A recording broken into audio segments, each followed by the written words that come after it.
नाज़रीन, आज जंग का चौथा दिन है और आज सूरत हाल इस वक्त यह है कि हम ये कह सकते हैं प्रैक्टिकली कि सूरत हाल मुकम्मल तौर पर बेकाबू हो गई। ऑल आउट और out of control regional war, जिसके बारे में सालों तक जो है वो खबरदार किया जाता रहा है और बार बार ये कहा जाता रहा है कि गजा पर जो खामोशी इख्तियार की गई है, इस साइलेंस का नतीजा ये निकलेगा कि इससे कोई अमन आने वाला नहीं है।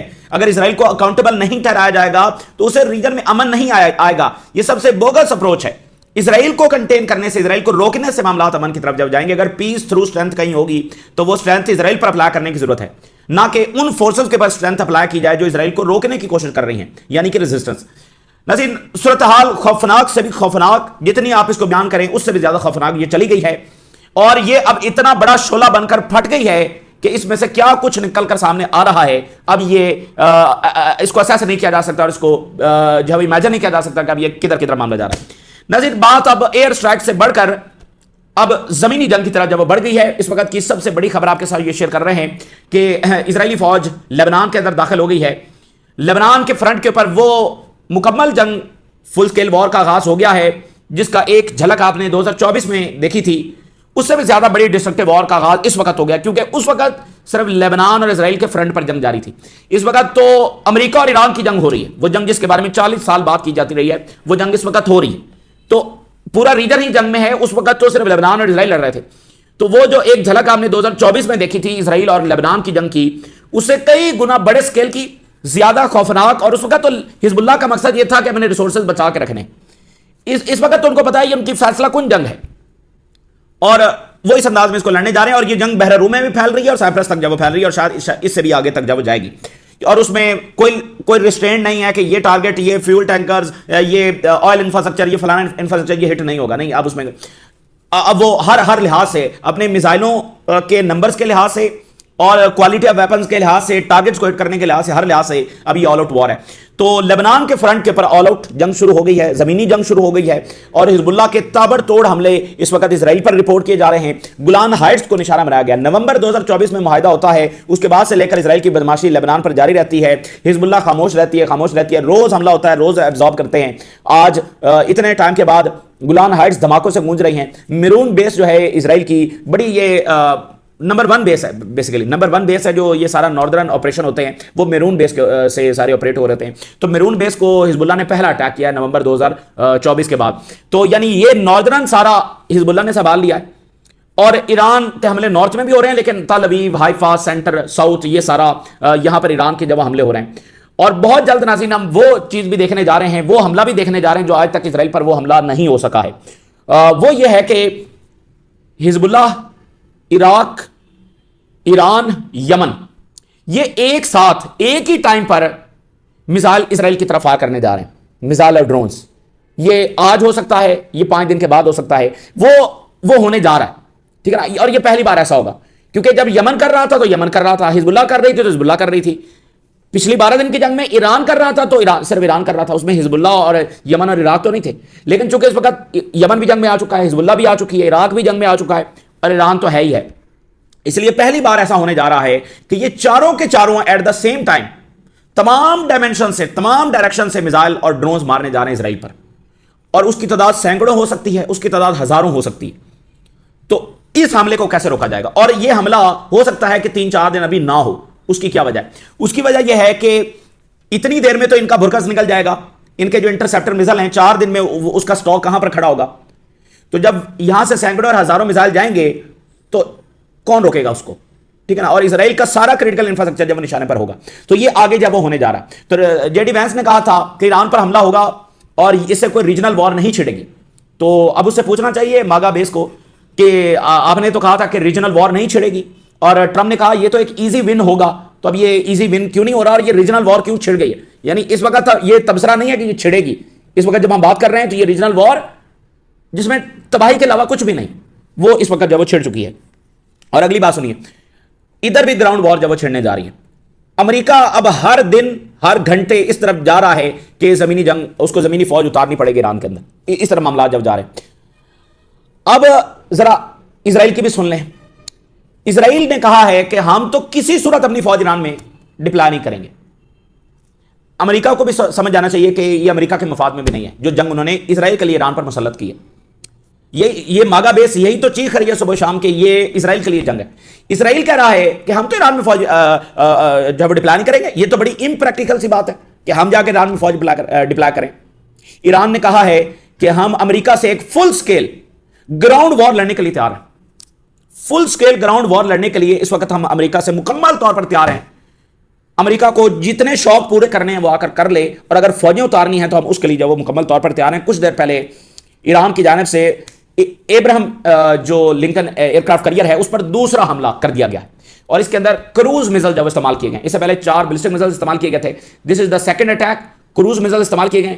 हम आपको बता रहे हैं कि एयरक्राफ्ट कैरियर के खिलाफ एक साइंटिफिक वॉर जब ईरान लड़ रहा है, डे बाय डे उस पर एक तरीके से हमले किए जा रहे हैं। उसका स्टॉक पाइल खाली होता चला जाएगा और फिर आज से 5, 7, 10 दिन बाद अगर ईरान सस्टेन करता है तो फिर aircraft carrier on the verge of destruction होगा। और ज़ाहिर है वो बहुत ही सेंसिटिव लम्हा होगा क्योंकि उसके बाद अमेरिका जो है न्यूक्लियर भी इस्तेमाल जो कर सकता है। इसके अलावा हर फ्रंट के ऊपर और हर डायमेंशन में तबाही के अलावा इस जंग में कुछ भी नहीं है अमेरिका और उसके इत्तेहादियों के लिए। जंग जो है वो एम्बेसीज तक फैल गई है। अब अमेरिका जो है वो ईरानियन एम्बेसीज के ऊपर किसी भी वक्त हमला कर सकता है, रीजन के अंदर और रीजन से बाहर भी किसी भी टाइम ये अटैक हो सकता है। ठीक है ना। ये ईरान ने कहा है कि ये हमला होने जा रहा है और ईरान के फॉरेन मिनिस्टर ने बताया कि बहुत ब्रूटल बमबारी इस वक्त ईरान के ऊपर हो रही है। इस वक्त ईरान अजरबैजान के अंदर अमेरिकी सिफारत खाने को निशाना बना सकता है और ईरान तुर्की के अंदर अमेरिकी बेसत को निशाना बना सकता है। इस वक्त तक नहीं बनाया है उसने तुर्की के अंदर क्योंकि वो फिर एक बिल्कुल नया फ्रंट खुल जाएगा। तुर्की जब वो एक जो है वो ज़ाहिर नेटो कंट्री है तो उसके बाद तो फिर, लेकिन ये मत सोचे कि ईरान इस वजह से तुर्की पर हमला नहीं करेगा कि वो नेटो कंट्री है। जब करना होगा वो कर लेंगे। सुप्रीम लीडर को जो निशाना बनाया गया है और जिस तरह की सफाकियत ईरान के साथ की गई है, जिस तरह का जुल्म ढाया गया, इसके बाद ईरानियंस ये तय कर चुके हैं क्या they will go all the way. Narrative क्या बनता है, वेस्टर्न मीडिया क्या लिखता है, इससे कोई फर्क नहीं पड़ता। उनको यह बहुत अच्छे तरीके से पता है कि ओआईसी वर्ल्ड की जो स्ट्रीट है, जो अवाम है, उनको बहुत अच्छे तरीके से पता है कि ये लोग सच जानते हैं। इन तमाम ओआईसी मुल्कों का मीडिया भी क्या रिपोर्ट करता है, इससे भी ईरान को फर्क नहीं पड़ता है। लोग जो है वो रियलिटी जानते हैं कि शैतानी किसने की है, जुल्म किसने किया है, हमला किसने किया है, जंग किसने छेड़ी है, और ईरान जवाब दे रहा है। अच्छा, तो ये अब जंग फैलती फैलती जब सफारत खानों तक, और उसके बाद तो फिर क्या ही क्या है, यानी कोई इसमें लिहाज और रिस्ट्रेंट जो की सूरत नहीं है। अच्छा, अब इसी दरमियान जो है वो गल्फ कंट्रीज जो है वो अपनी तारीख का जो सबसे बड़ा क्राइसिस है वो इस वक्त देख रहे हैं। गल्फ के अंदर ईरान के जो हमले हैं वो आज भी हो रहे हैं और जो रही सही जो फैसिलिटीज हैं वो ईरान तबाह कर रहा है। और फिर जहां जहां पर अमेरिकी फोर्सेस मौजूद हैं वहां वहां पर वो अटैक कर रहे हैं, चाहे वो किसी होटल में है, चाहे वो किसी और जगह है। गल्फ के अंदर जो इस वक्त सबसे बड़ा मामला हो रहा है वो इवैक्यूएशन हो रही है। यहां पर तो 90% लोग बाहर से आए हुए हैं, 90% लोग बाहर से ही आए हुए हैं। तो इनकी आबादी तो थोड़ी थोड़ी आबादी है, तो वहां से मैसिव इवैक्यूएशन जब इस वक्त हो रही है और हो सकती है मजीद आगे चलकर। तो ऐसा लग रहा है कि रीजनल ऑर्डर फॉल करने जा रहा है। देखें, आज अगर इसी वक्त भी सीजफायर हो जाए, इसी वक्त भी अगर सीजफायर हो जाए तो जितना डैमेज होना था वो हो चुका है। सबसे बड़ा डैमेज था क्रेडिबिलिटी का, ट्रस्ट का। मिसाल के तौर पे सऊदी अरबिया से जो दुनिया के सबसे बड़े फुटबॉलर हैं वो भी इस वक्त लीव कर गए हैं और वो पुर्तगाल से यहां पर आए थे, सारा उन्होंने इन्वेस्ट किया और आज इस वक्त उनका भी प्राइवेट जहाज है वो यहां से फ्लाई कर गया है। तो ये जो लोग जा रहे हैं ये वापस आएंगे इसकी कोई गारंटी नहीं है, क्योंकि यहां पर एक इनका सबसे बड़ा क्रेडिबिलिटी और इमेज ये था कि भाई यहां पर जो सबसे सेफ्टी, सिक्योरिटी, इन्वेस्टमेंट सब कुछ, लेकिन वो अब डूब चुका है। वो सारा जो है ना, जो ट्रस्ट है, क्रेडिबिलिटी अब डूब चुकी है। ये लोग अब जो यहां से जा रहे हैं ये क्या वापस आएंगे इसकी कोई गारंटी नहीं है। और बहुत बड़ा सबक है इस मामले में जो गल्फ में इस वक्त हो रहा है, बहुत बड़ा सबक है। आप ट्रिलियंस ऑफ डॉलर्स का असला खरीद कर रख लें, आपकी हिफाजत नहीं कर सकता।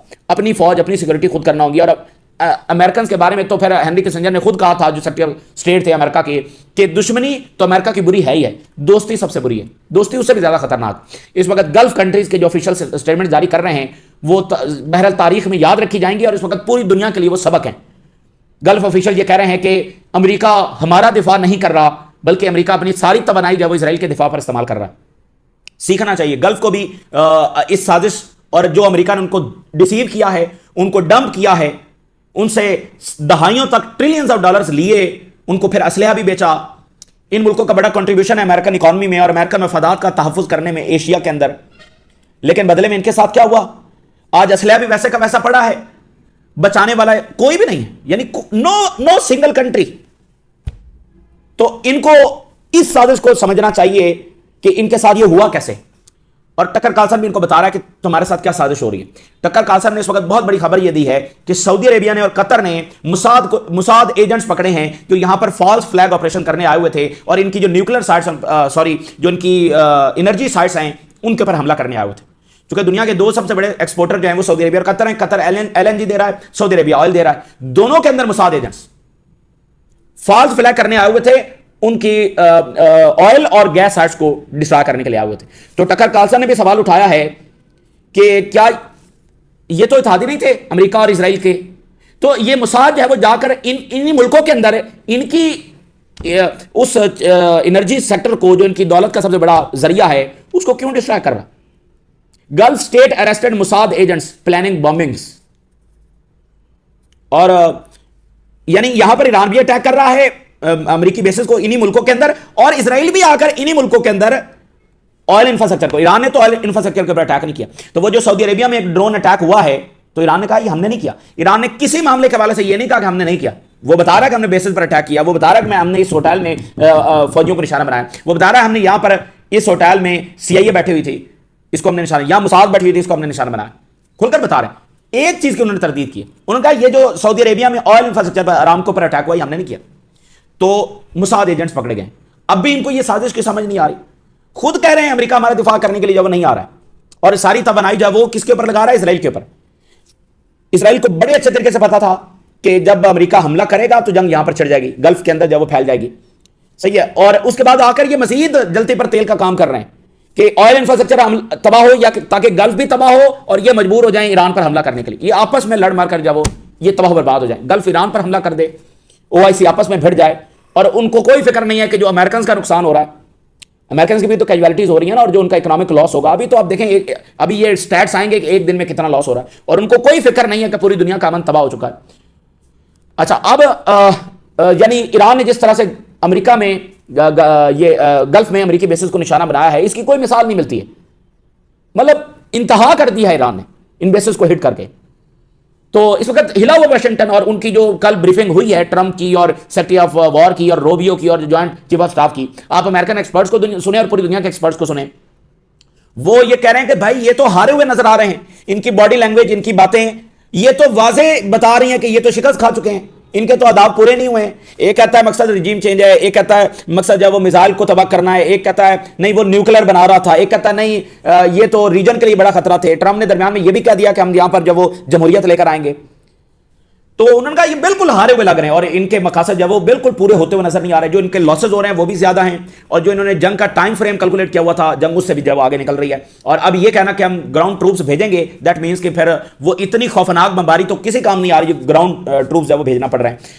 अच्छा, अब गल्फ क्या ईरान पर अटैक करेंगे, क्योंकि ईरान के मुसलसल हमले जब वो अमेरिकी बेसिस पर जारी हैं और वो जारी रहेंगे। Iran has decided to go all the way, और सिफारत खानों पर हमले के बाद तो फिर ये बात समझ जाना, ईरान को कोई फर्क नहीं पड़ता है इसके बाद जो उनके साथ हुआ है। देखें जो उनके साथ हुआ है उसकी जड़ क्या है। ये अगर बेसिस यहां पर ना होती ईरान पर हमला नहीं हो सकता था। सो ईरान हैज डिसाइडेड कि अब हमने अमेरिका का बोरिया बिस्तरा यहां से गोल करना है और इसराइल को तारीखी सबक सिखाना है। मैंने आपको बताना कि आगे एक हमला होने जा रहा है जो तमाम तरफ से मिसाइल इसराइल पर लॉन्च होंगे। तो ये नहीं कि ईरान इधर उधर मिसाइल मार के इसराइल के लिए वो बचा के बैठा हो। इसराइल पर तो मुसलसल बमबारी जारी है, ठीक है ना। इसराइल पर मुसलसल बमबारी इस वक्त जारी है। इस वक्त भी मल्टी वॉर हेड जो ईरान ने इस्तेमाल किए हैं उस पर भी आगे चलकर बात करेंगे। सेंट्रल इसराइल में, तल अवीव में, हाइफा में बड़े धमाके सुने जा रहे हैं। ईरान ने मल्टी वॉर हेड जो वहां पर इस्तेमाल किए। अब सवाल यह है कि गल्फ क्या ईरान पर जाकर अटैक करेंगे। उसमें सबसे बड़ा मसला यह है कि एक तो यह कि इनकी फौज लड़ नहीं सकती है, ना उनके पास कोई एक्सपीरियंस है, ठीक है, ये लड़ नहीं सकते। अगर ये अपने जहाज फ्लाई करके जाकर ईरान में हिट करेंगे तो ईरान ये कह रहा है कि हम फिर आगे से ऑल आउट इनके खिलाफ जाएंगे। अभी आप देखें ना यार, ईरान प्रिसाइजली हिट कर रहा है। इन मुल्कों के अंदर कैजुअलिटीज देखें, 1 है, 2 है, 3 है, 4 है, नहीं होनी चाहिए थी, लेकिन ईरान में भी तो देखना क्या हो रहा है। तो जब इतने वो हजारों ड्रोन और मिसाइल फायर कर रहे हैं तो ये फिर कोलैटरल डैमेज जंग में कि एक आध ड्रोन आगे पीछे हो गया, और फिर जो फैसिलिटीज हैं, मिसाल के तौर बेसेस हैं या बाकी फैसिलिटीज हैं, तो उसमें भी तो बाकी लोग मौजूद होते हैं, मतलब आगे पीछे को काम करने वाले, तो वो नुकसान हो सकता है। इतनी प्रेसिजन के साथ ईरान ने हिट किया जिसकी कोई मिसाल नहीं मिलती। अंधाधुंध उन्होंने नहीं मारे। तो अब अगर ये जाते हैं ईरान के खिलाफ तो ईरान कह रहा है हम इनके खिलाफ ऑल आउट जाएंगे और इनके पैलेसेस को भी हिट करेंगे। खौफनाक बात है। अच्छा, ये जाकर ईरान में कहां हिट करेंगे? भाई अमेरिका अपनी पूरी इंटेलिजेंस के साथ, अपने पूरे रिसोर्सेज के साथ, अपनी पूरी मिलिट्री माइट के साथ और इंतहाई बेरहमी के साथ ईरान में बॉम्बिंग कर रहा है। ये कितनी को जाकर ईरान में मजीद बॉम्बिंग कर लेंगे? कहां पर जाकर हिट करेंगे?